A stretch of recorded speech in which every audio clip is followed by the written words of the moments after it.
Jim Cramer, CNBC host, expressed an opinion on his show. It's pretty controversial. I want to go ahead and take a look at it, and then I'll break it down. Lord knows what happened if you didn't partake. But back then, anyone who refused to get vaccinated would get ratted out immediately because we knew that person could hurt other people. The commonweal was a commonweal. Now we're engaged in a similar struggle with COVID, and Eisenhower would be aghast. We have immunocompromised people who are incubators for every variant to come, walking around lawfully unvaccinated? That's psychotic. We have companies that have tried hard to get people vaccinated and now backing down. We have governors who want to be president by grandstanding on a foolish states' right issue, the right to get sick, get other people sick. So it's time to admit that we have to go to war against COVID. Require vaccination universally. Have the military run it. If you don't want to get vaccinated, you better be ready to prove your conscientious objector status in court. And even then, you need to help in the war effort by staying home until we finally beat this thing. Military-enforced universal vaccination program is what he's calling for. Military-enforced universal vaccination program. I'm out. Too far for me. It's too far. It's too far. Look, let me, before I get to my whole breakdown of it, I'll just state the obvious again for everybody. Get the vaccine. Get it willingly, because it's the right thing to do. Giant study in France, over 20 million people. Vaccines reduce severe illness, hospitalization, and death from COVID by 90%. They work. Go get it. It's the right thing to do. You don't want to think you're doing some intelligent, principled thing, and then maybe you get it, and you spread it to somebody else who ends up dying. It's not just about you. It's about the community. It's about everybody. But now, to his point, you have to balance the community and the individual. So you have to balance individual rights with the community well-being and the collective well-being of the country. And look, it's easy for people, particularly commentators, philosophers, whatever, to just pick one side of that equation and rationalize and work backwards from their conclusion and build what sounds like a very convincing argument while they omit all the convincing arguments on the other side of it. I'm not going to do that. I'm going to tell you that both of these things matter deeply. So as somebody who's on the left, some people on the left like to just prioritize the communal and the collective. But there's plenty of people on the left, particularly if you look at the political spectrum, like the quadrant political spectrum, people who are on the libertarian left, they actually believe deeply in both kinds of rights. So they believe in the well-being of the community and the collective, and they believe in individual rights and you as an individual person making your own decisions. And so this is not an easy diagnosis for anybody on the left. So the way I look at this is, look, it's undeniably true that if everybody was vaccinated, we'd just be way, way, way better off. And there'd be very few breakthrough cases. When there is a breakthrough case, it'd be super mild, and the hospitals wouldn't be overcrowded. That's one of the biggest problems, by the way, is a hospital overcrowding. And I know firsthand because of my leg when I went to the hospital. And, because of COVID, there are people who are not able to breathe or having heart attacks or going through severe withdrawal or just got blunt force trauma who now can't get a fucking hospital bed. So again, is that an okay scenario? Of course that's not an okay scenario, and it makes you want to go get vaccinated. Yeah, and enforce a universal vaccine mandate. However, having said that, the precedent that you lay there, the principle that you've set is one I'm very uncomfortable with, because you almost have to have a default level of trust in the government that they're looking out for your well-being in order to agree to such principle. Now, in this rare area, it's one of the areas where, correct, like the government's right. They were right that the smallpox vaccine was good, measles, mumps, rubella, polio, like all the vaccines worked and they're good. And so this is an area where the government is correct in saying you should get this and it's the right thing. But it's also the case that the same government is responsible for grievous harms the world over. It's also the case that the U.S. supports 73% of the world's dictatorships. It's also the case that the CIA willy-nilly overthrows democratic governments. It's also the case that we did the fucking Tuskegee experiments and the Bay of Pigs and Operation Northwoods. And so I don't have a trust in the authorities because I think that's unmerited. I think they destroyed that trust. They lie to us every day about what goes on in the world and what we should be doing and what our role is. They lied us into countless wars. But I don't have a cynicism about the system either. I understand that government can be a force for good or bad. And so the way that you split this difference and walk this line, in my estimation, is almost exactly the policy that the Biden administration came up with, which is this idea of, look, you should get vaccinated. So here's our policy. Either get vaccinated or get tested. Because I do not buy for a second that when you give people that option of the test, that also somehow is tyrannical or authoritarian or whatever. What I would say, what he's calling for, what Jim Cramer is calling for, it is, by definition, authoritarian. You're going to do this thing, we're going to make you do this thing, and we got the military with a gun to your head saying do it. Well, not literally with a gun to your head, but he's saying if you got to be conscientious objector, therefore, if you object and they disagree, you might have to get locked up over not getting the vaccine, or you might have to be in permanent house arrest or whatever. I like giving people the option and the out of you can test, because then I view that as just, it's a basic regulation.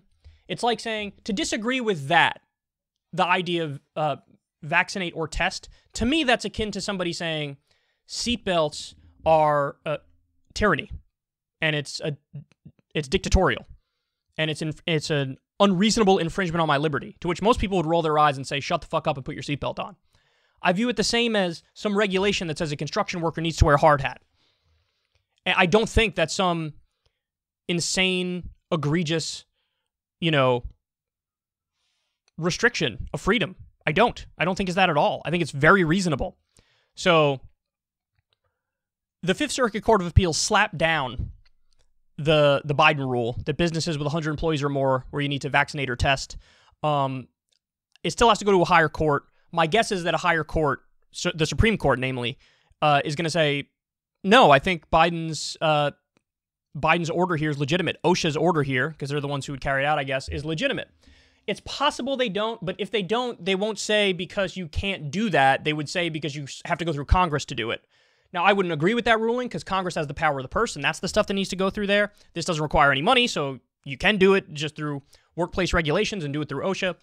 But my guess is that's the way the Supreme Court's going to rule.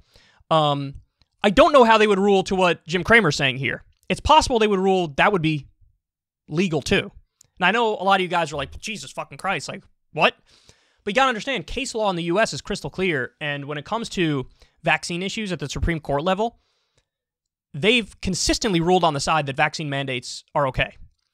There was a 1905 case where they ruled it. Now, granted, the punishment was like a $5 fine, which at the time was maybe a little over $200 or something like that fine, but the guy was like, I'm not going to pay the fucking fine either. And the Supreme Court said, no, you got to get the vaccine or pay the fine. And so there's been a number of cases like mandatory vaccines, for example, for people in particularly sensitive fields of work. So like if you work in a nursing home, if you work at a hospital or whatever, the Supreme Court has upheld that you have to get the vaccine if they say you get the vaccine. So again, that's another Supreme Court decision where they say vaccine mandate, totally legal, totally constitutional. But I don't know if what Jim Cramer's calling for here would be constitutional. All I know for sure is, in my opinion, this is too hardline. This leans too heavily on the argument of it's all about the collective and the community, and it doesn't factor in enough the personal and the individual. And what I would say to people, because I know people, usually when I talk about this, a lot of people don't agree with it. That's fine. But what I'm begging people to do is just don't be flippant and glib in your analysis of stuff like this, because it's really stupid if you do that. Like I said, the classic move people do is they'll pick a side of it, and then they'll rationalize it and justify it and work backwards from their conclusion and argue only the stuff on the side of either it's the right thing for the individual to make the decision or it's the right thing for the collective and the community. As somebody who's on the left, you are always doing this complicated dance where you're balancing those two values. Because as a leftist, I care deeply about the community and the collective, but I also care deeply about the individual. And, it's not easy to come up with an answer where there's nothing but bad options. So again, the thing I come down, and maybe I'm even a little stronger than Biden on this in this sense. His thing was like all businesses, 100 people or more. And the reason he did it with businesses is so they could do it through OSHA, I think. But I'd have no problem with just a federal law or federal executive order that says get vaccinated or test. And how exactly you work out the logistics of that, I don't know.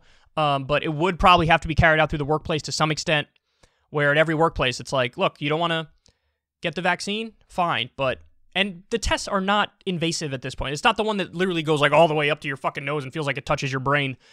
Now they have the instant test where they just go right in your nostrils and they put it in, in 10 or 15 minutes. So I don't think that's unreasonable, and I'd be fine with people having to do that probably every day if they don't want to get the vaccine. But the other thing is, this is a part of the conversation nobody really brings up, but vaccine mandates actually work. In this sense, they work in that more people end up getting vaccinated. So there's always this like huffing and puffing when there's initially a vaccine mandate that's introduced, where people are like, I'm not going to do it. Thousands of whatever it was, police officers are going to resign. Then it ends up, it's only like 8.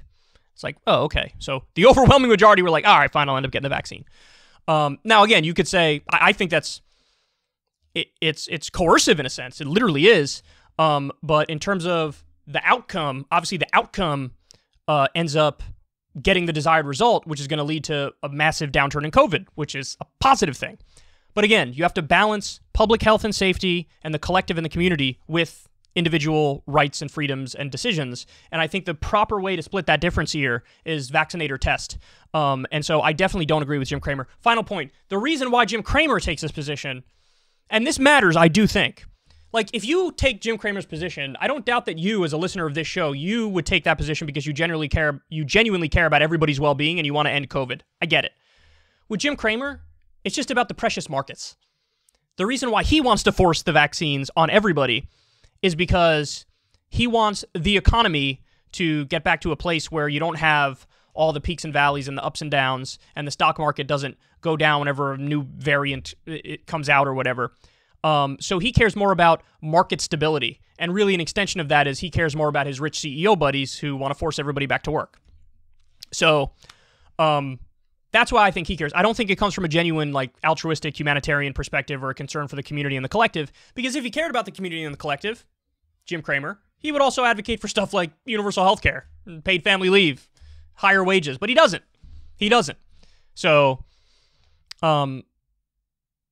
it's always, I know, I find this conversation fascinating. I know a lot of people who listen to this maybe don't as much as I do, but that's the whole point of being a leftist, is how do you balance those two values? And, you can see the concern for the community and the collective among leftists when it comes to what? The economy. They want more democracy in the workplace. They want worker-owned co-ops. They want to care about everybody, not just a particular individual. They want everybody have health care, everybody have paid family leave, everybody have free college, nobody has student loan debt. That's all about collective, collective, collective. Let's make it so the system's good and fair for everybody. But then on the flip side, if you're a leftist, what else do you care about? You do care about the individual. Example, abortion. Hey, free choice, your decision. I don't care even if a majority of society says, I don't think you should be able to do that. You go, I don't really care if you think it because it's a right and it's my freedom and my choice. Okay, drugs. Somebody might be a drug user, they might put in their body whatever they want to put in their body, and they might even be addicted, and they might even have a problem, and it might even hurt their life. And you want to help that person, but you also think, well, you shouldn't lock that person up, you shouldn't restrict their freedom, you shouldn't take away that choice, they have that choice.